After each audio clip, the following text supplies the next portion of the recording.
बिस्मिल्लाहिर्रहमानिर्रहीम। अस्सलाम वालेकुम। नावज़ दुनिया को देखने और सुनने वालों से एक छोटी सी दरखास्त है कि चैनल को सब्सक्राइब करें और बेल आइकन पर जरूर क्लिक करें। तो आइए चलते हैं कहानी के बकिया हिस्से की जानब। नावज़ देवता, किस्त नंबर 24। जरा सी देर के लिए इसका तिलिस्म टूट गया। वो चंद लम्हात गनीमत थे। मैंने फौरन ही अपनी सोच की लहरें सामी तक पहुंचाई। सामी भागो, वापस जाओ, इससे पहले कि वो दोबारा मंत्र पढ़ ले। तुम यहाँ से दूर चली जाओ। वो यकबारगी पलट गई और छलांग लगाकर घर से बाहर निकल गई। छमिया फिर अपना मंत्र शुरू करने वाली थी। इसे भागते देखकर इसने चीखते हुए कहा, किदार इसे पकड़ ले। अगर वो दूर निकल गई तो इसे कुंडल तक लाने के लिए फिर न जाने कितनी देर तक मंत्र पढ़ना होगा। बढ़ते पढ़ते मेरा गला सूखने लगा है। किदार दाव को जमीन पर रखकर सामी के पीछे भागता हुआ कमरे से बाहर चला गया। इसके जाते ही चमिया मंत्र पढ़ने लगी। वो कभी सोच भी नहीं सकती थी कि मैं खामोश पड़ा हुआ सामी को इसके मंत्र से बचा रहा हूँ। मैंने लेटे ही लेटे गर्दन घुमाकर इसकी जानब देखा तो वो भी पढ़ने के दौरान मुझे सर घुमाकर देख रही थी। वो कभी सोच भी नहीं सकती थी कि मैं कोई अमल जानता हूँ, क्योंकि वो एक बार तिलिस्मी आग में मुझे जलाकर आजमा चुकी थी। मैंने अपना बचाव नहीं किया था, इसने खुद ही आग बुझा दी थी और ये यकीन कर लिया था कि मैं काला जादू या सफेद जादू नहीं जानता हूँ। इसलिए वो मेरी तरफ से मुतमिन होकर अपनी जगह से उठ गई और दरवाजे की तरफ मुंह करके जोर जोर से मंत्र पढ़ने लगी। मैंने दूसरी तरफ सर घुमा कर देखा। करीब ही वो दाव जमीन पर पड़ा हुआ था जिससे मेरी गर्दन काटी जाने वाली थी। मेरा सर लकड़ी के कंधे पर रखा हुआ था। मैं वहां से करवट बदलकर जमीन पर चत हो गया, फिर एक और करवट बदलकर दाव पर आ गया और इसकी तेज धार पर अपने बाजू की एक रस्सी रखकर रगड़ने लगा। जरा सी देर में रस्सी कट गई। फिर मैं दूसरी तरफ की रस्सी काटने लगा। छमिया की पुश्त मेरी जानब थी। वो दरवाजे की तरफ मुंह किए अपने मंत्र से सामी को बुला रही थी। वो मेरी हरकतों से बेखबर थी। इसे बड़ी मुद्दत के बाद ये मौका मिला था कि वो बिल्ली को मेरे लहू में डुबोकर सामी को हमेशा के लिए इसके जिस्म में कैद कर दे। इसलिए इसकी तमाम तवज्जो अपने मंत्र पर थी और वो दरवाजे के बाहर तारीकी में गुड़ती हुई सामी की वापसी का इंतजार कर रही थी। मैं रस्सियों की बंदिशों से आजाद हो गया। जिस्म खुल गया तो यूं महसूस हुआ जैसे सदियों से जंजीरों में जकड़ा हुआ था। अब आजादी मिली तो दिल खोलकर कहका लगाना चाहता था। अब किसी की मजाल थी कि मुझे मौत की तरफ ले जाता। कुदरती तौर पर यह साबित हो गया था कि जिसे अल्लाह रखे उसे कौन चखे। मैं इसके पीछे जाकर खड़ा हो गया। फिर मैंने अपना दायां हाथ बढ़ाकर एक बाजू में इसकी गर्दन दबा ली। यकबैक इसके दीदे हैरानी से फैल गई। आंख इसके मंत्र की आवाज हलक में घुटकर रह गई। वो सर घुमाकर अपने दुश्मन को देखना चाहती थी, लेकिन मेरी मजबूत गिरफ्त में वो मेरी मर्जी के बगैर इधर से उधर नहीं हो सकती थी। इसका मुंह खुला हुआ था। मैं जेब से रुमाल निकालकर इसके मुंह में ठोंसने लगा। इसके बाद मैंने एक झटके से उसे अपनी तरफ घुमाकर इसके दोनों हाथ पकड़ लिए। वो हैरानी और परेशानी से कभी मुझे और कभी जमीन पर पड़ी हुई रस्सियों को देख रही थी। ये बात इसकी समझ में आ गई कि मैंने दाव से रस्सियां काटी हैं। मैंने रस्सियां उठाकर इसके हाथ पांव बांधते हुए कहा, अब मैं देखूंगा कि तुम कैसे मंत्र पढ़ती हो। एक बार सामी ने भवानी शंकर से कहकर तुम्हारा मुंह बंद कराया था। अगर तुम्हारे पास सामी का ये खूबसूरत बदन ना होता तो मैं तुम्हारा मुंह हमेशा के लिए बंद कर देता। फिलहाल तुम एक कोने में बैठी रहो। पहले मैं तुम्हारे यार से निमटना चाहता हूँ। इसके हाथ पांव बंधे हुए थे। वो कमरे के एक कोने तक नहीं जा सकती थी, इसलिए मैंने इसे दोनों बाजुओं में उठा लिया। हाय, वो सामी का पुरशबाब बदन था। मेरे बाजुओं में फूल की तरह आया था और खुशबू की तरह लिपट गया था। जी चाहता था कि वो इसी तरह मुझसे लिपटी रहे। फिर मुझे ख्याल आया कि जिसे मैं सीने से लगाए रखना चाहता हूँ, इसका सिर्फ ऊपरी ढांचा मेरे बाजुओं में है। इसकी असर रूह बिल्ली के जिस्म में पनाह गुज़ीन है। मैंने बेदिली से उसे एक कोने में बिठा दिया, इसकी ओढ़नी लेकर इसके मुंह पर बांध दी, फिर इसकी तरफ से मुतमिन होकर सामी की सोच से राब्ता कायम करने लगा। मैंने इसकी सोच को पढ़ते हुए ख्याल की स्क्रीन पर इसे देखा। वो एक दरख्त पर चढ़ी हुई थी और सोच रही थी कि जब केदार इसे नीचे फेंक कर मारेगा तो वो उछलकर दूसरी शाख पर चली जाएगी। मैंने इसकी सोच पर दस्तक देते हुए कहा, सामी, उस शख्स को याद करो जिसने हिप्नोटाइज्म और टेलीपैथी के जरिए तुम्हें कुंडल के अंदर आने से रोक दिया था। हाँ, वो सोचने लगी, जब मेरी मुस्तकिल मिजाजी डगमगाई थी और तमाम कोशिशें नाकाम हो गई थी और छमिया मुझे हमेशा के लिए बिल्ली बना देना चाहती थी, ऐसी नाउमीदी और मायूसी के वक्त इस आदमी ने मेरी मदद की है। और वो आदमी नहीं, देवता है। इसने मेरी सोच को भी कंट्रोल में कर लिया था। सामी, तुम ठीक समझ रही हो, वो आदमी तुम्हारी सोच को कंट्रोल कर लेता है। इस वक्त भी वो तुम्हारी सोच में बोल रहा है। वो तुम्हारी जिंदगी के तमाम हालात से वाकिफ है। वो जानता है कि छमिया ने तुम्हारे जिस्म पर काबू पा रखा है और तुम इससे अपना जिस्म छीन लेने के लिए एक तवील जदोजहद में मसरूफ हो। मैं ये भी जानता हूँ कि तुम अपने खूबसूरत जिस्म को अपने ख्याली महबूब की अमानत समझती हो। तुमने कदम कदम पर इस अमानत की हिफाजत की है और छमिया को कभी इसका मौका नहीं दिया कि वो तुम्हारे जिस्म को किसी गैर मर्द के सामने सस्ता करे। आफरीन है तुम पर और खुश नसीब है वो शख्स जो तुम्हारे ख्यालों में बसा है और एक दिन तुम्हारे जिस्म और जान का मालिक बनने वाला है। ये कहते वक्त अचानक इसकी सोच में हलचल सी हुई। इसकी इज़्तिरारी सोच से पता चला कि केदार पत्थर फेंक कर उसे मार रहा है और वो उछलकर दूसरी शाख पर आ गई है। फिर वहां से वो एक और शाख पर आई और घने पत्तों के दरमियान छुप गई है। वहां छुपकर वो सोचने लगी, पता नहीं कब इन दुश्मनों से पीछा छूटेगा। ना ये मेरा पीछा छोड़ते हैं और ना ही मैं इन्हें इस वक्त तक छोड़ सकती हूँ जब तक के अपना जिस्म हासिल न कर लूं। वैसे इस आदमी को देखकर यकीन होता है कि अगर वो मेरी मदद करे तो मैं जल्द ही अपने जिस्म हासिल कर लूंगी, लेकिन पहले वो मेरा फर्ज है कि मैं उसकी मदद करूं। वो रस्सियों से बंधा पड़ा है और ये केदार इसकी गर्दन उड़ाना चाहता था। मेरी सोच की लहरों ने इससे कहा, तुम इस आदमी की फिक्र ना करो, वो खुद को तमाम बख्शों से आजाद करा चुका है। अब इसने छमिया को रस्सियों से बांध कर एक कोने में बिठा दिया है। संदूरी कुंडल में तुम्हारे लिए जो खतरा था वो दूर हो चुका है। छमिया का मुंह बंद है, वो मंत्र नहीं पढ़ सकेगी, लिहाजा तुम इस कुटिया में वापस आ जाओ। मैं कैसे वापस आ जाऊं? कैसे यकीन कर लूं कि खतरा टल गया है? पहले मुझे इस बात का यकीन होना चाहिए कि वो शख्स वाकई मेरी सोच के जरिए मुझे वापस आने का हुक्म दे रहा है।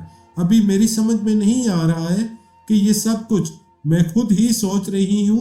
वो दुरुस्त कह रही थी। अगर सोच की कोई आवाज होती तो वो मर्दाना आवाज से यकीन कर लेती कि मैं उसे वापस बुला रहा हूँ। फिर ये कि जब से हमारा सामना हुआ था इस वक्त से सामी ने मेरी आवाज नहीं सुनी थी। हमारे दरमियान सिर्फ सोच के जरिए राब्ता कायम था। मैंने इससे कहा, अच्छी बात है, अभी तुम्हें यकीन आ जाएगा, तुम आप यहाँ चली आओगी। इस वक्त तुम इस शख्स की आंखों का तस्वर करो। सोचो कि इन आंखों में कैसी बिजलियां भरी थी और वो तुम्हें कुंडल के अंदर आने से रोक रही थी। दूसरे ही लम्हे इसकी सोच ने कहा, हाँ, मैं इन आंखों को देख रही हूँ। ओ गॉड, ये कैसी सुलगती हुई आंखें हैं, मकनातीस की तरह मुझे अपनी तरफ खींच रही हैं। ये क्या भेद है कि पहले ये आंखें मुझे आगे बढ़ने से रोक रही थी, अब अपनी तरफ बुला रही हैं। हाँ, तुम इन आंखों के मुतल्लिक सोच रही हो। ये आंखें तुम्हारे हवास पर छा रही हैं। तुम्हारे सामने इन आंखों के सिवा और कोई नजारा नहीं है। अब ये आंखें तुम्हें हुक्म देती हैं कि दरख्त से नीचे उतर आओ और खुद को केदार के हवाले कर दो। बताओ, क्या तुम मेरे हुक्म की तमील कर रही हो? मैं सोच रही हूँ कि वाकई मुझे हिप्नोटाइज किया जा रहा है। मुझे महसूस हो रहा है कि मैं किसी हद तक इन आंखों के जेरे असर आ रही हूँ। लेकिन वो शख्स अगर मेरे हालात जिंदगी से वाकिफ है तो ये भी अच्छी तरह जानता होगा कि मैं कितनी जिद्दी और मुस्तकिल मिजाज हूँ। मैं अपनी मर्जी के खिलाफ किसी के जेरे असर नहीं आ सकती। मैं अब तक छमिया के मंत्रों से लड़ती रही, अब इस शख्स के तन्वी अमल से लड़ती रहूंगी। अगर वो मेरा हमदर्द है اور دوست بن کر رہنا چاہتا ہے تو یہاں آئے اور کردار سے میرا پیچھا چھڑائے۔ میں اس سے التجا کرتی ہوں کہ وہ میرے اس رویے کا برا نہ منائے۔ میں مطاعت رہنے کی عادی ہوں۔ واقعی میں یہ بھول گیا تھا کہ وہ کتنی ضدی اور مستقل مزاج ہے۔ اس کی مرضی کے بغیر کوئی اسے ہپناٹائز نہیں کر سکے گا، لیکن میں ٹیلی پیتھی کے ذریعے اگر اس کی سوچ کو گڑبڑا دیتا تو اس کی مستقل مزاجی قائم نہ رہتی، کیونکہ انسان کی خود اعتمادی اور ضد اس کی اٹل سوچ سے قائم رہتی ہے، اور مجھے کسی کی بھی سوچ میں بیٹھ کر تہلکہ مچانا آتا تھا۔ سامی کی سوچ بھی ڈگمگا جاتی تو وہ بڑی آسانی سے معمولہ بن کر میرے پاس چلی آتی، لیکن میں نے سوچا کہ مجھے اس کی خود اعتمادی اور مستقل مزاجی کی قدر کرنی چاہیے۔ اگر کبھی اس نے مجھے پریشان کرنے کے لیے بیجا ضد کی تو میں اس کی ساری خوش فہمی ختم کر دوں گا۔ میں جب چاہوں گا وہ کچے دھاگے سے بندھی چلی آئے گی۔ میں نے اس کی تعریف کی۔ واقعی تم دلیر بھی ہو اور ضدی بھی۔ تم اب تک اپنی ذہانت اور مستقل مزاجی سے چمیا سے سبقت حاصل کرتی رہی ہو۔ وہ شخص تمہاری قدر کرتا ہے اور اب تمہارے پاس آ رہا ہے۔ بتاؤ تم اس وقت کہاں ہو؟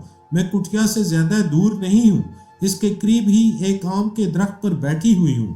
نیچے کردار کھڑا ہوا ہے، لیکن اتنے قریب ہونے کے باوجود وہ کٹیا نظر نہیں آ رہی ہے۔ اس کی وجہ یہ ہے کہ چمیا نے نظر بندی کا عمل کر رکھا ہے۔ وہ شخص سب کچھ جانتا ہے، تم فکر نہ کرو، وہ آ رہا ہے کہہ کر میں نے سامی سے رابطہ ختم کر دیا۔ چمیا ایک کونے میں بیٹھی چپ چاپ آنکھیں پھاڑ کر مجھے دیکھ رہی تھی اور یہ سمجھنے کی کوشش کر رہی تھی کہ میں اتنی دیر سے خاموش کیوں کھڑا ہوا ہوں، لیکن اس کی سمجھ میں نہیں آیا کہ میں کسی عمل میں مصروف تھا۔ میں نے اسے دیکھتے ہوئے سوچا کہ اس چڑیل نے نظر بندی کا عمل کر رکھا ہے۔ اگر میں اس کٹیا سے باہر جاؤں گا تو پھر باہر سے یہ کٹیا نظر نہیں آئے گی۔ میں راستہ تلاش کرتا رہ جاؤں گا اور وہ چڑیل وہاں آرام سے بندی پڑی رہے گی۔ پھر ہو سکتا ہے کسی تدبیر سے آزاد ہو کر وہاں سے فرار ہو جائے۔ یہ سوچ کر میں چمیا کے پاس آیا اور اسے اٹھا کر کاندھے پر رکھ لیا۔ اس کے بعد میں نے زمین پر پڑے ہوئے داؤ کو ایک ہاتھ میں تھام لیا۔ وہ میرے کاندھے پر مچلنے لگی۔ یہ سمجھ رہی تھی کہ جس داؤ سے وہ میری گردن اڑانا چاہتی تھی، اس داؤ سے میں اس کا قیمہ بنانا چاہتا ہوں۔ میں نے اسے ڈانٹ کر کہا، چپ چاپ پڑی رہو، تمہارے پاس سامی کا جسم ہے اور میں اس جسم کو نقصان نہیں پہنچاؤں گا۔ ابھی تم چلو، سامی تمہارا فیصلہ کرے گی۔ وہ ٹھنڈی پڑ گئی۔ میں اسے اٹھائے ہوئے کٹیا سے باہر آ گیا۔ باہر چاند نکل آیا تھا۔ چاندنی میں درختوں کے سائے پھیلے ہوئے تھے، اس لیے دور تک کا منظر نہیں آتا تھا۔ میں نے ذرا دور جا کر چمیا کو کاندھے سے اتار کر گھاس پر ڈال دیا۔ وہاں سے پلٹ کر میں نے کٹیا کی طرف دیکھا تو وہاں صرف اونچی جھاڑیاں نظر آ رہی تھی۔ مجھے کٹیا نظر نہیں آئی، لیکن چمیا کو نظر آ سکتی تھی اور وہ میری عدم موجودگی میں لڑتی ہوئی وہاں جا کر روپوش ہو سکتی تھی۔ میں نے اس کی رسیاں کھول کر اسے ایک درخت کے ساتھ باندھ دیا، پھر اس کی طرف سے مطمئن ہو کر سامی اور کردار کی تلاش میں آگے بڑھ گیا۔ تھوڑی دور جاتے ہی وہ مجھے نظر آ گیا۔ درختوں سے چن چن کر آنے والی چاندنی میں دور سے اس کا ہلکا سا خاکہ نظر آ رہا تھا۔ میں دبے قدموں اس کے قریب ہوتا گیا۔ وہ سر اٹھائے درختوں کی شاخوں کی طرف دیکھ رہا تھا، سامی کو ڈھونڈ رہا تھا۔ اس کے جسم پر صرف ایک لنگوٹ تھی، باقی جسم سرسوں کے تیل چپڑنے کی باعث چاندنی میں چمک رہا تھا۔ میں نے سوچا کہ اگر میں نے اسے للکار کر مقابلہ کیا تو یہ میری حماقت ہوگی، کیونکہ اس کے بدن پر اتنا تیل تھا کہ وہ کبھی میری گرفت میں نہ آتا، بار بار پھسل جاتا۔ اس لیے میں نے پہلے ہی بار میں آخری فیصلہ کرنے کی ٹھان لی۔ وہ مجھ سے 10 قدم کے فاصلے پر تھا۔ رات کے سناٹے میں میرے قدموں کی آہٹ اس کے کانوں تک پہنچ سکتی تھی، لیکن سامی نے شاید مجھے دیکھ لیا تھا۔ وہ جس شاخ پر بیٹھی ہوئی تھی اس پر اچھل رہی تھی، اس طرح درختوں کی پتیاں شور مچا رہی تھی۔ رات کا سناٹا مجروح ہو رہا تھا اور کردار سامی کو دیکھنے کے لیے اسی شاخ کی طرف متوجہ تھا، لیکن میرے قریب پہنچتے ہی اس کی چھٹی حص نے اسے چونکا دیا۔ وہ تیزی سے میری طرف پلٹ گیا۔ اسی وقت میرا داؤ بھی چل گیا۔ میں نے بڑی پھرتی سے بیٹھک مار کر اس کی ایک ٹانگ پر داؤ کی ضرب لگائی۔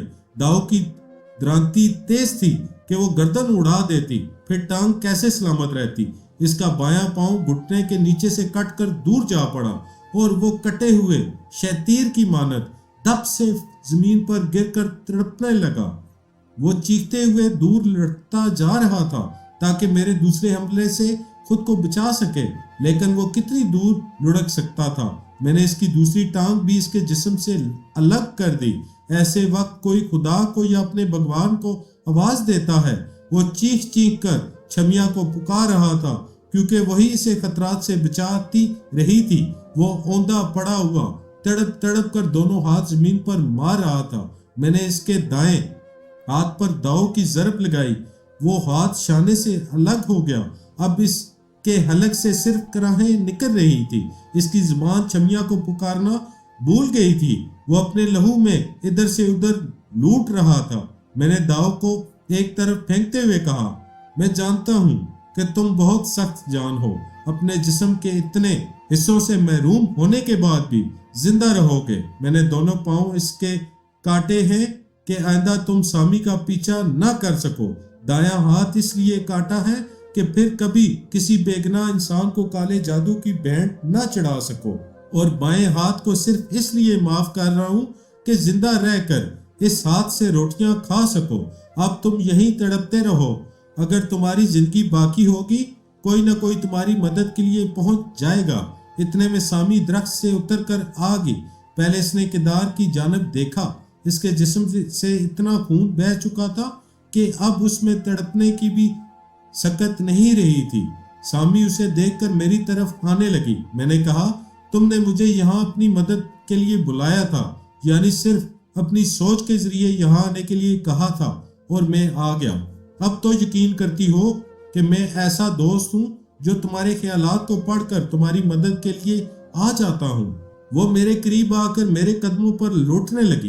अपनी मोहब्बत और अकीदत जाहिर करने और मेरा शुक्रिया अदा करने के लिए इसके पास जुबान न थी, इसलिए वो अपना मुंह मेरे पैरों पर रगड़ती हुई सोच के जरिए कह रही थी, तुम सचमुच देवता हो। अब मुझे यकीन हो गया है कि तुम्हारी मेहरबानी से मैं अपना जिस्म हासिल कर लूंगी। तुम अभी छमिया के पास चलो और इसे अपनी सोच से मजबूर कर दो कि वो मेरा जिस्म छोड़ दे। मैंने दोनों बाजू फैलाकर कहा, मेरे पास आओ, हम अभी उसके पास चलते हैं। वो उछल कर मेरे बाजुओं में आ गई। मैं उसे सीने से लगाकर उसके मुलायम बालों पर मोहब्बत से हाथ फेरने लगा। इस वक्त सामी मेरी आगोश में थी, मगर इसका जिस्म बहुत दूर एक दरख्त से बंधा हुआ था। जब मैं कुटिया में रस्सियों से बंधी हुई छमिया को बाजुओं में उठाया था, तो इस वक्त सामी का जिस्म मेरी आगोश में था, लेकिन इस जिस्म में सामी की रूह नहीं थी। वो अब तक मुकम्मल होकर मेरे बाजुओं में नहीं आई थी। मैंने आगे बढ़ते हुए पूछा, क्या तुम बिल्ली के जिस्म से आजाद हो सकती हो कि नहीं? अभी नहीं, इसकी सोच ने कहा। छमिया मंत्र पढ़ चुकी है। सुबह तक अगर इसने दोबारा मंत्र ना पढ़ा तो मैं बिल्ली के जिस्म से आजाद हो जाऊंगी। मैंने पूछा, क्या तुम छमिया को किसी तरह मजबूर कर सकती हो कि वो तुम्हारा जिस्म छोड़ दे? हाँ, ये इस तरह हो सकता है कि मैं इसे अपने जिस्म से निकालने का मंत्र पढ़ूंगी और वो इसी जिस्म में समाये रहने का मंत्र पढ़ेगी। मंत्रों की लड़ाई में जो जीत जाएगा वो जिस्म इसी का हो जाएगा। तो फिर इत्मीनान रखो। मैंने इसे तसल्ली दी। कल सुबह के बाद तुम दोनों के दरमियान मुकाबला होगा और तुम्हारी जीत जरूर होगी। अभी तो मैंने इसे बांध रखा है, वो मंत्र भी नहीं पढ़ सकेगी। अब ये बताओ कि कल सुबह के बाद अगर इसे इसी तरह बांध कर रखा जाए तो क्या वो मंत्र पढ़ सकेगी? हाँ, वो मंत्र ऐसे हैं जो मेरी और छमिया की रूह की गहराइयों में उतर गए हैं। एक मंत्र से किसी के जिस्म से इसकी रूह निकाली जाती है, दूसरे मंत्र से हम किसी के भी जिस्म में दाखिल हो सकते हैं। छमिया हजार बंदिशों के बावजूद ये दो मंत्र पढ़ सकती है। हम अपनी अपनी सोच के जरिए बातें करते हुए छमिया के करीब पहुंच गए। वो दरख्त से बंधी हुई बड़ी बेबसी से मुझे और सामी को देख रही थी। अगर वो आजाद होती तो कोई ना कोई मंत्र पढ़कर हमें बेबस करने की कोशिश करती। वैसे अब इसे रस्सियों से आजाद करना जरूरी था, क्योंकि मैं इसे और सामी को अपनी कोठी में ले जाना चाहता था। हम इस जंगल में रहकर इस वक्त का इंतजार नहीं कर सकते थे जब सामी अपना जिस्म हासिल कर लेती और छमिया की रूह कहीं भटकने चली जाती। ये ए महल्ला मेरी कोठी में तय हो सकता था। मैंने सामी को जमीन पर छोड़ दिया और छमिया की रस्सियां खोलने लगा। सामी की सोच ने कहा, ये क्या कर रहे हो? क्या इसका मुंह भी खोल दोगे? हाँ, मैं अभी तुम्हें और इस चुड़ैल को अपनी कोठी में ले जाऊंगा। अगर इसका मुंह बंधा रहेगा तो लोग यही समझेंगे कि मैं एक दोशीज़ा को जबरन अपने साथ ले जा रहा हूँ। वो तो ठीक है, लेकिन ये जाद होते ही मंत्र पढ़ना शुरू कर देगी। तुम फिक्र ना करो, मेरी मौजूदगी में ये कभी सही मंत्र नहीं पढ़ सकेगी। मैं इसके दिमाग में बैठकर इसी के मंत्रों को उलट पलट करता रहूंगा। ओह, तुम कितने अच्छे हो। मैं तो भूल ही गई थी कि तुम किसी के भी दिमाग तक पहुंचकर इसकी सोच में हलचल मचा सकते हो। तुम वाकई हैरत अंगेज सलाहियतों के मालिक हो। मेरे देवता, तुम्हारा नाम क्या है? फरहाद अली तैमूर। तुम सिर्फ फरहाद कहकर मुझे मुखातब कर सकती हो। छमिया की रस्सियां खुल गईं। मंत्र पढ़ने के लिए इसकी जुबान और इसके होंठ भी आजाद हो गए। वो इस बात से बेखबर थी कि मैं सामी से सोच के जरिए गुफ्तगू करता हूँ। इसे मालूम ही नहीं था कि मैं किसी भी इंसान के ख्यालात पढ़ लेता हूँ। इस वक्त मैं छमिया के ख्याल को पढ़ रहा था। वो सोच रही थी कि मुझे अभी मंत्र नहीं पढ़ना चाहिए। अगर पढ़ूंगी तो ये आदमी फिर मेरे मुंह में कपड़ा ठोंस देगा। मैं किसी भी वक्त इसकी गफलत से फायदा उठाऊंगी। हाँ, मैंने क्या सोचा था और क्या हो गया। गुरु महाराज ने ठीक ही कहा था कि कुंडल के अंदर बुलाने के लिए सामी के रास्ते में कोई रुकावट न हो। मैंने तो यही कोशिश की थी कि कोई रुकावट पैदा न हो। रास्ता बिल्कुल साफ था। वो सीधी कुंडल के अंदर चली आती, लेकिन वो खुद नहीं आई। न जाने इसके अंदर कैसी शक्ति है। मेरे मंत्र भी इसका कुछ नहीं बिगाड़ सके। हाँ, याद आया, जब वो कुंडल के अंदर आ रही थी, इस वक्त में मंत्र पढ़ते पढ़ते एक जरा रुक गई थी। शायद कुछ गलती हो गई थी। बस इसी वक्त इसे भागने का मौका मिल गया। कुछ भी हो, इस हरामजादी के नसीब अच्छे हैं। अब उल्टा मुझे मुसीबत में फंसा दिया है। मैं इस नौजवान की भेंट देने वाली थी। न जाने अब ये मेरे साथ कैसा सलूक करेगा। किदार भी पता नहीं कहाँ जाके मर गया है। वो सामी के पीछे गया था। इसने मुझसे पूछा, किदार कहाँ है? क्या अपने यार से मिलना चाहती हो? इसने नगवारी से मुझे देखकर कहा, हाँ, वो मेरा यार है। कहाँ है वो? वो जिंदगी और मौत के दरमियान एड़ियां रगड़ रहा है।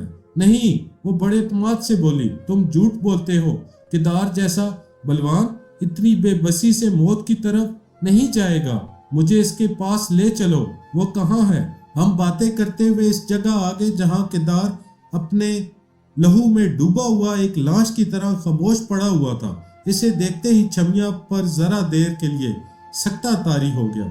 इसे यकीन नहीं आ रहा था कि जो कुछ वो आंखों से देख रही है वो एक हकीकत है, लेकिन वो हकीकत से इनकार नहीं कर सकती थी। किदार को ऐसी हालत में देखकर वो चीखें मारती और दौड़ती हुई इसके पास गई और इसके चेहरे पर झुककर देखने लगी कि वो जिंदा है या मर चुका है। वो कुछ इस अंदाज में इस पर झुकी हुई थी कि इसका चेहरा नजर नहीं आ रहा था। जब वो अपनी मांग से सिंदूर निकालकर अपनी हथेली पर लगाने लगी तो अचानक सामी मेरे बाजुओं में तड़प गई। मैंने सोच के जरिए पूछा, क्या बात है? इसकी सोच ने कहा, छमिया अपने यार का मातम नहीं कर रही है, बल्कि हथेली पर सिंदूर लगाकर अपना मुंह छुपाए जेरे लब मंत्र पढ़ रही है। मैंने चूक कर छमिया की जानब देखा। चांदनी के बावजूद इसका चेहरा नजर नहीं आ रहा था, क्योंकि इस पर दरख्त का साया पड़ रहा था। मुझे इसके हिलते हुए लब दिखाई नहीं दिए, लेकिन सामी ने बिल्ली की तेज नजरों से नीम तारीकी। कहानी का बकिया हिस्सा अगली किस्त में आपको पेश किया जाएगा। कहानी को खत्म करते हुए नए आने वालों से एक छोटी सी दरखास्त है कि नावज़ दुनिया को सब्सक्राइब करें और बेल आइकन पर जरूर क्लिक करें, ताकि हर बार आपको कहानी का हिस्सा बआसानी मिलता रहे। आपको सर्च करने की जरूरत ना पड़े।